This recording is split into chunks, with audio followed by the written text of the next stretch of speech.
Amen. So, blessed morning po sa ating lahat. Ngayong umaga, ihanda po natin ang ating mga sarili, ang ating mga puso upang muli na namang sambahin ang ating Panginoon. So, itong aawitin po namin ay composed po by Brother Arnold Bucarin. So, thank you po sa pag-share ng iyong mga kantahin. So, sabayan niyo po kaming kumanta.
Maraming salamat, Panginoon, sa pagkakataon na naman po ito, Panginoon, itinipon mo kami dito ng ligtas, Panginoon, upang mapapurihan, mapasalamatan ka, Panginoon, ng kaming sama-sama, Lord Jesus.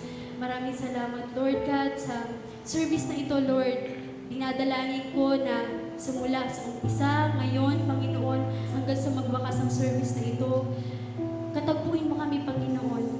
Nawa ang bawat mangyayari, Panginoon, sa linggo na ito, ay tumimo sa aming mga isipan, Panginoon, madala namin sa bawat susunod pa na araw, Panginoon.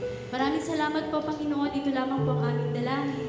Sa pangalan po ni Jesus, everybody say Amen.